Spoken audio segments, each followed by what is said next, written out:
Darren. High-def Doppler picks up on that. Gianna, your traffic cameras are seeing the clouds in most of those shots, and as the sun comes up, you'll see that even more. Most of today is just clouds, even though there's rain here on high-def Doppler. It's going to take a few hours, really, before that holds together and gets here, so let's time that out. A cloudy day in the mid and upper 50s, and then by around the 3-4 o'clock hour today, the first showers start arriving in the North Bay. But the best rain from this first system, and there are two separate weather systems coming our way. This first one is going to be focused mainly in the evening hours tonight. So watch the timestamp up there. That says 8 o'clock.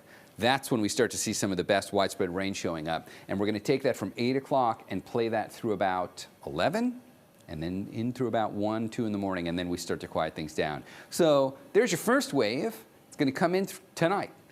And that means for Saturday, even though it's still going to look like we've got a storm in the neighborhood, we'll keep plenty of clouds around Saturday, maybe some breaks of blue sky. And Saturday, you could get a stray scattered shower. Saturday, most of the day, is in between systems. And Sunday looks more impressive. So let's bring in Sunday's rain. That gets us ahead to the pre-dawn hours of Sunday morning. That's 4 a.m. Look how well organized that line is. Now, in order to watch this on the Futurecast, we're going to bring the resolution down on it a little bit so we can play that all the way through the day. Watch what happens. Well-organized line marches its way across the entire Bay Area from sunrise through about the early afternoon. And then just as that first wave clears the South Bay, another one develops behind it, and then that one marches its way across the North Bay. Let's not get too caught up in those details for Sunday. The takeaway on all of this is Sunday's rain is going to be a lot more noticeable, because we're going to get the best of the rain right through the heart of the day. Whether it looks exactly like that or not and comes in those two lines, the Sunday rain is focused on the day. That's the second system. This first one, most of the rain is going to fall while you're sleeping, overnight, late tonight, into early tomorrow morning. And if we put the rainfall totals on here, this is good news.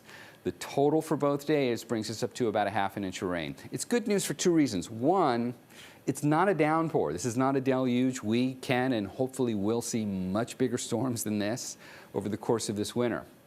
But it's a good start, and considering we've still got a lot of burn scars, we don't want the first storms to just douse them with a ton of water. So it's kind of good to stair-step into this. Would have been better if we were already well past this stage and getting to big storms by now, but this is the way it's got to go. All right, as far as the snow in the Sierra goes, we will pick up enough snow that if you are lucky enough to be traveling in the Sierra over the next 2 days, got to have chains and expect delays. There's a winter weather advisory up here from 4 in the afternoon today through Saturday, and you should expect that to go through Sunday. The National Weather Service will almost certainly have to extend that, but they're taking it one storm at a time for right now. Okay, in the 7-day forecast, this is it. Once we clear that Sunday storm, we're done.